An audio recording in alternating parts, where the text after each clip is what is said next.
Digging into claims that Firestone achieved a near total recall when it pulled millions of tires in the early 2000s. Those tires are linked to 270 crash deaths. After easily finding recalled Firestone still sold and installed, consumer investigator Jim Strickland kept digging.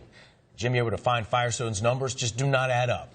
Well, Justin, Firestone told us their recalls were among the most effective ever. In one case, they claim a virtual total recall after a Peachtree City woman rode on a Firestone that was recalled a decade earlier. Her tire and her life were left in pieces. It immediately started swaying, and then it started flipping. Kristen Rose had borrowed this 1998 Explorer from a friend. We gained special access to a forensic lockup where technicians are examining it. Dashcam video 18 months ago shows Rose airlifted from the crash on I-85 in Coweta County. A rear tire Firestone had recalled 11 years earlier shredded. The accident report indicates the Explorer rolled 3 times, coming to rest on this side. In a wreck so violent, Kristen Rose was ejected out the back window. And I remember asking, am I going to make it? Somebody just tell me, am I going to make it? A professional model.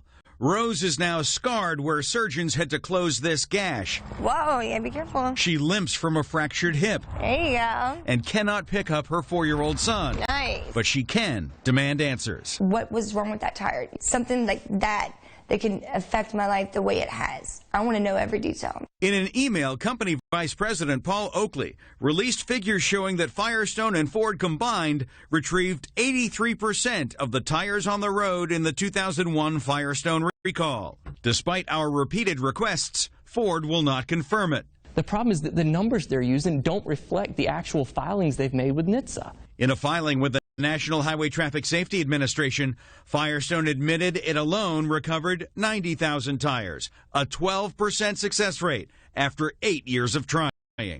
I can't tell you the number, and neither can Ford, neither can Firestone, and neither can NHTSA. Safety researcher Sean Kane has watched the recalls from the start.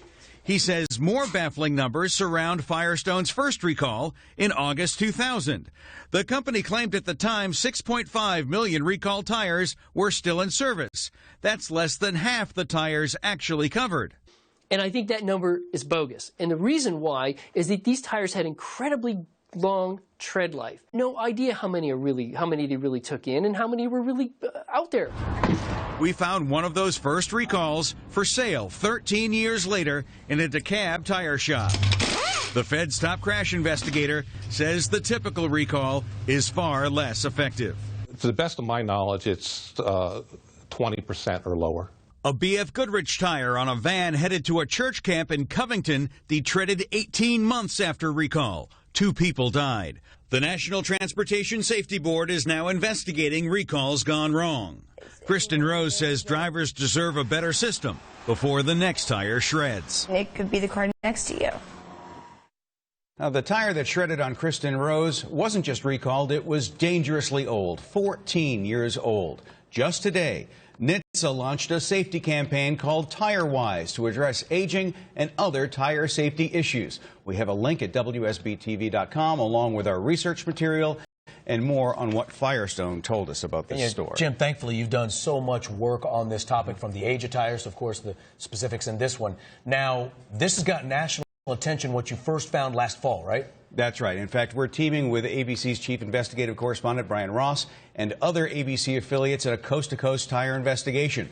Digging into claims that Firestone achieved a near total recall when it pulled millions of tires in the early 2000s. Those tires are linked to 270 crash deaths. After easily finding recalled Firestone still